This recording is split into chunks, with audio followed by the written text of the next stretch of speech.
Okay, listen up. If you think your retirement number is locked in, you want to think again. In this episode, we're giving your retirement plan a reality check because recalculating your number every year can be the difference between financial comfort and expected struggle. So we're going to break down the difference between reliable income and income you actually want, uncover the hidden expenses that sneak up on retirees, and explain why relying on just one or two income streams is a risky move. If you want a retirement plan that truly holds up, this episode is for you. Let's dive in.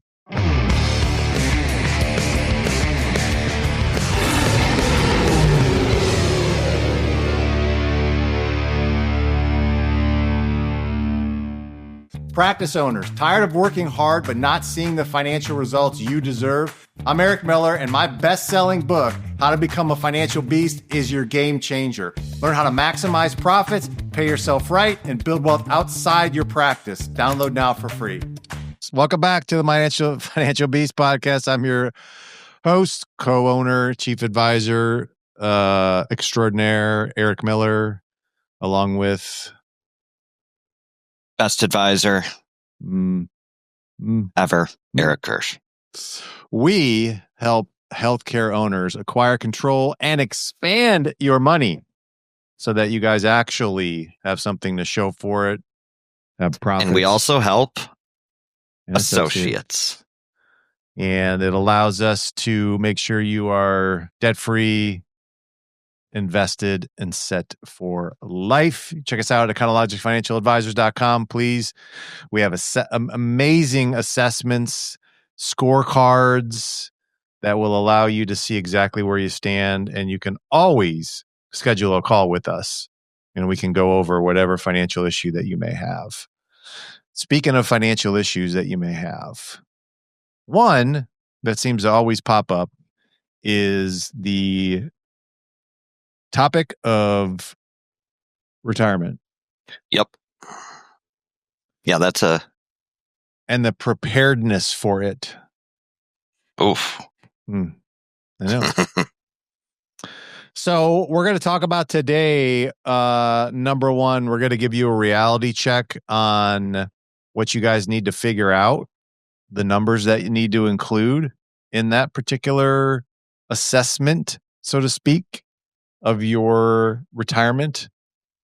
We're going to give you a couple of different new acronyms that you may have never heard of before, called the RIMI and the DIMMI. And, go through some additional expenses that you don't really think need to factor into retirement, but they do. Yep. So we got a lot to cover. Yeah. Where do you want to start? You want to start with defining the RIMI and the DIMMI? I think it's probably a pretty good idea to start there because it is... it's going to be hard to follow if you don't know what those are. Yeah. The essence of what we're trying to do right here is make sure that you have the right numbers. But I'll start with the opening salvo is that I would say 9 out of 10 healthcare owners wildly underestimate how much they actually need in retirement to be able to live the life that they want to live. Yes. Maybe not wildly, but they certainly underestimate it. Agree. And associates do that as well. Oh, I think you could say 9 out of 10 people. Yeah, 9 out of 10 people probably wildly underestimate that number. And why they wildly underestimate that number is because they think that the contributions that they're making to their retirement plans are going to be more than enough to be able to supplement their quote unquote retirement. Yep. Right. And look, I get it because like what was the three-legged stool that they used to have? It was pensions, it was Social Security, and then I guess it was just any other like I would guess accounts. Any other savings. Yeah, any other savings. Savings and additional savings was going to be how you quote unquote retired. Yep. And that's not really sufficient. And nowadays, I mean, you basically can forget about pensions. I mean, those are all but gone unless there are no pensions anymore unless you work for the city or the government, basically. Or the government. You'll get something like that. But yeah. So we have to think outside the box. Now, every owner has the ability to create their own pension, so to speak, with the practice sale. But I don't want people to be dependent upon that. Exactly. So when we're talking about retirement, I think there's really two simple, quote unquote, numbers that you have to come up with. Like anytime you're doing any planning at all, you have to come up with a number. Yep. And we have two that we would consider, I think, of vital importance when we're doing our planning. Yes. And do you want to go into the first one? Yeah, the first one we call the RIMI, Mm-hmm. which is basically how much money do I need every month just to cover my core costs of living, my required amount. Mm-hmm. When I say core costs, I mean your groceries, your bills, your health insurance, stuff that you need. This is not including travel or, discretionary stuff. This is just your core costs. So, I think that's the best definition I can give of the RIMI. I think that's probably fine. And then I think most traditional retirement planning is what I would consider planning for your RIMI, right? Yes. I would think that, like, when I say traditional financial planning, you go to a Edward Jones person, or you go to, JP Morgan, or somebody that quote unquote is like a retirement advisor or something like that. That is essentially, they don't call it the RIMI, but that's essentially what they're trying to do. Okay. They're trying to at least make you have enough in qualified plans, outside investments, Social Security that is going to at least match around 70 to 80% of what you're making right now. Yeah, I was going to say, I think it's about 70% is what they say. Yeah. That's what RIMI planning is. Yep. So in our estimation. But that's the totality of retirement planning in today's environment right now. Yep. That's what it is. Okay. Do I have enough that I can live on, basically what my salary is right now, minus having to pay so much in taxes? But that's traditional planning. So you can see where a lot of guys start just max funding their 401k. I mean, all the questions that you get: should I max fund my Roth IRA? Should I do? It's like, well, yeah, you should do all those things. But that's not going to be enough. Yeah, no, not in and of itself. No. Because so that covers your core costs. Yep. So to speak. And that's if you still have, and it's got to cover enough too if you have mortgage notes too. Oh, yeah.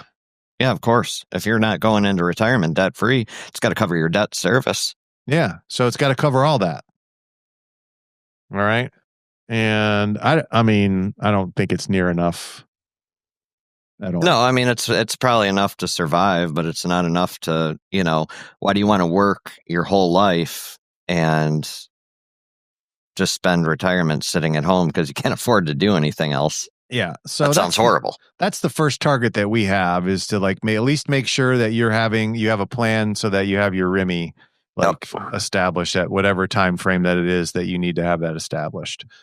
I'd like to get it done in a quicker period of time than what most people have been told that they have to do it. It's not the easiest thing to do, but it certainly is something I want you to have before you're 65 years old. Oh, yeah, no doubt. The second the number is what we would call the DIMMI. Yep. And the DIMMI is the desired income. Yeah. How much do I really want to retire off of so that I can cover my costs of living, plus travel, go see the kids, golf, kayak, whatever you like to do in your free time. Go up north. Yep. Just enjoy life. How do you figure that number out? Well, I've got two different ways of doing it, I guess. Number one is, of course, having clients look at their spending. Mm-hmm. That's, probably the most accurate way. And having them factor in, of course, those additional things. Number two, when clients aren't sure, because you got to remind them, right? Number one, by the time you're retired, and I'm speaking for people who work with us when I say this, but by the time you've sold the practice and you're retired, if you've listened to us, you should be debt free or astronomically close to it, where debt is not a concern. So you're not paying those costs. When you say debt, personal debt free, right? For the most part. Yep. Okay. Yep. And then, oh man, you just took away my train of thought. Couldn't have been that powerful of a thought. No, you're trying to figure out what their number is. Oh yeah, duh. Yeah, I'm sorry. Yeah, the other thing is if a client can't really, they also have to factor in the fact that their kids are probably going to be out of the house. Right now, they're, who knows, raising 2-3 kids. They've got education expenses. They've got, just kid expenses. But, when you're 65 years old, barring some unfortunate circumstance, your kids should be out of the house. I don't know, dude. People are having kids a lot later in life right now. People are having kids when they're, 40, 45. True. But it's a niche situation. That's not the norm. All right. People are. Yeah. I agree. But yeah.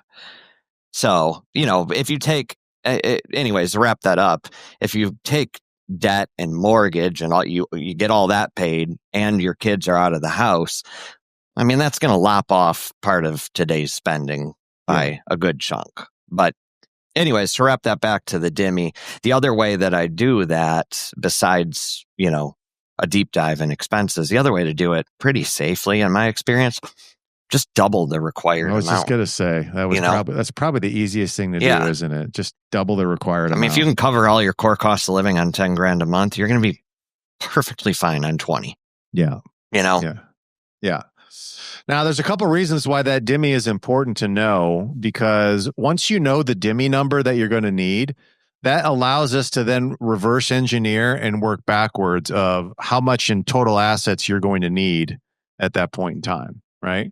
Yeah, I can't tell you how much to save if I don't know what you want to spend. Exactly. So we're going to take an example of someone that comes to you and says, okay, I need $10,000 of, I want my REMI to be at least 10,000. I just talked with somebody just like 10 minutes ago, right? And I asked him the same question, like, hey, what do you need to cover your fixed core expenses? Yep. Okay. And she was like, I think $10,000 would more than cover that. Okay, great. So then if we took that same rationale, and I'm going to say 10,000 would be great, but you really probably need your target needs to be around 25,000. They're like, what? Like, yeah, you're 25,000.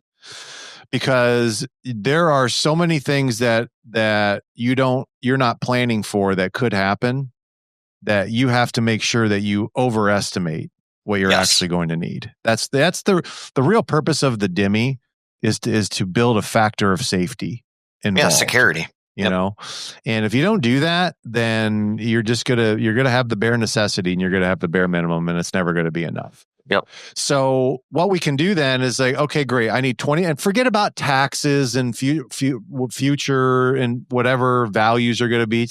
That's all nonsense. Okay. All you need to do is figure out, I want $25,000 in today's dollars. Okay. A month. Right.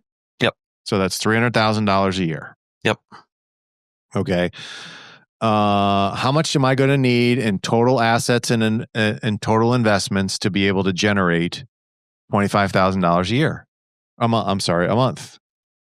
So I mean, 6 million. 6 million, right? Oh my God, $6 million.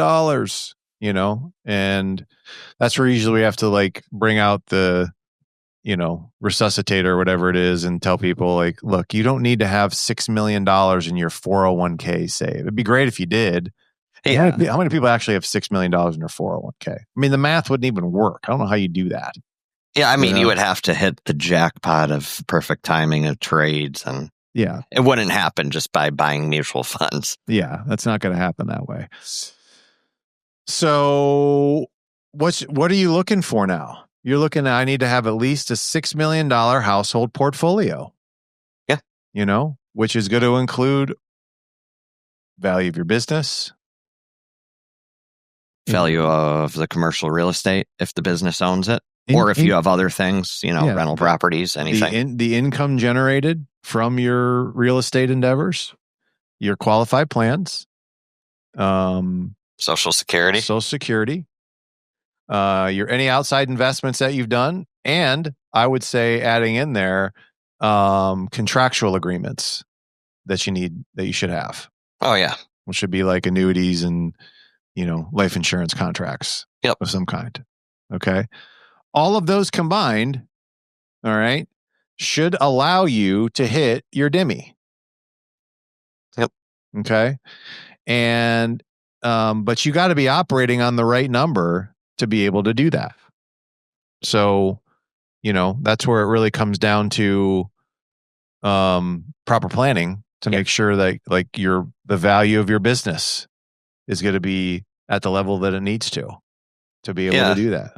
And you need to know the value of your business to work backwards as well, because like in that $6 million scenario, okay, if I know that I can sell my business for $4 million, so I'm going to walk away with, let's say, 3 after taxes. Yep. That means that I need all of those other things, excluding the business value, to total another $3 million. And if I do that, there's my $25,000. Yeah. Or maybe I need to take $1 million or $500,000 of the business sale and pay off my building, because by doing that, it's going to open up an $8,000 income stream for me. Yep. Which now I got to minus that off my sale proceeds. Am I going to have enough to generate? Like, all we're trying to do is get to that $25,000 a month, number right there. And if you can get to that amount, then you should. If your burn rate doesn't increase, then you should be okay. Yeah. Of course, experience has told me that the burn rate always increases all the time. Yeah, for the most part, especially in the beginning. Yeah, those first couple of years are not. They're not cheap. Yes. So that goes into another question of what are some of the additional retirement expenses that you don't really think about that are going to come up? Well, I think the single biggest one, long-term care and getting older. Yeah. It does happen.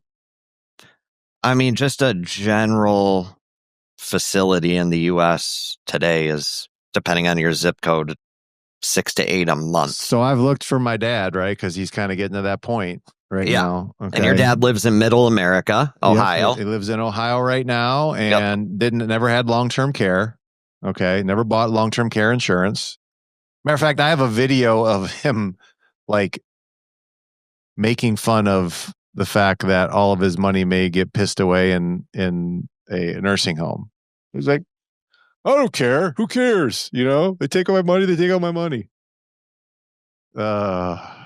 You should have forced him to get that long-term care, buddy. It was too late by then, man. Yeah. I think he was uninsurable at that point in time. Okay. Yeah. All right. But anyway, yeah, I mean, facilities right now, let's see, at least $5,000 a month for assisted living. That's just assisted living, right? Yeah, I was going to say his level of care is he's not at near the top yet. No, I mean, right now he's getting, we're having someone come in home to help him out. Yep. Okay. And that's about $2,000 or $3,000 a month, which isn't terrible. Okay. No. It's okay. That's doable. Yeah, it's doable. But once he goes to a facility, it jumps up to at least $5,000 to $6,000 a month. Yep. Okay. And if he has to go into something called memory care, it goes up to around $7,000 or $8,000 a month. Yep. Okay. Now think about that. That's, $80,000 to $90,000 a year of expenses. Yeah, and that's today. That's today. Okay. Let alone what will it be 10, 15 years from now? That is going to eat up a lot of your portfolio in retirement. Yep. If you don't plan that as an expense. Yep. For sure. So, you're going to have to confront what you're going to do here on that. That's for sure. You're either going to save for it or you're going to insure against it, Yeah. What are some other expenses that you have? Well, I mean, you still are going to have people are going to need taken care of, your child may come to you and say, "Hey, I want, I need 50 grand or something like that." Yep. You may want to move to another area of the country. I don't know. Like there's just going to be expenses that come up that you're not planning for. Okay. So you guys have to start thinking outside, that if I just have the bare minimum, I'll be able to do what I need to do. That's it. No. And all the other things in life, like, cars. I mean, it's not a massive expense for most people, but still your cars are going to have to get replaced throughout retirement. Yeah. Travel expenses. I'm sure you guys are going to want to go some places. I mean, like once you kind of hit that 60 zone range, you're like, I better need to start, if I'm going to start doing something, I better do it now. Yeah. Kind of reminds me of our friends in Missouri that just kind of took the plunge and started traveling all over the place. Oh, yeah. And they felt like they could do that right now, which, you have to fill me in on how they're doing. But, it's like, you may want to think about that. Yep. Like enjoying those things. No, absolutely. So, I mean, you are going to have expenses in retirement. Big ones. Yep. Life doesn't stop. No, life doesn't stop. So you have to make sure that you have more than enough to be able to handle that. Okay. And, I think that's probably, I'm trying to think of any other big expenses that you're going to have. I think that's probably it. But I can't really think of any other ones either. Yeah. But the RIMI and the DIMMI are really two important numbers that you guys need to have like super clarity on and understand where your income sources are going to come from. Yep. So that you properly plan for this. And once you do, it's easy after that, I'm sure, isn't it? And it gives, just going back to basics. Once you know what you're working for, it becomes, it's a lot more easy to get into it, versus just, I'm just putting money in accounts and I'm hoping it's enough. That's not really like engaging, versus knowing, I need to have $4 or $5 million by the time I retire. Okay. Now it's a game. How am I going to get there? That's a good point. So many of you of people that are putting money in an investment account never are looking at the distribution phase of that money. Okay. They're not looking at how is this going to come back to me? Yeah. At some point. Right. Yep. I think I know, but I'm not really sure. And I don't really know the amount, which is another reason why you need to make sure that you have you see a distribution plan of how your money's coming back to you. Like you could ask probably 7 out of 10 people. They'll tell you the investment that their money's going into.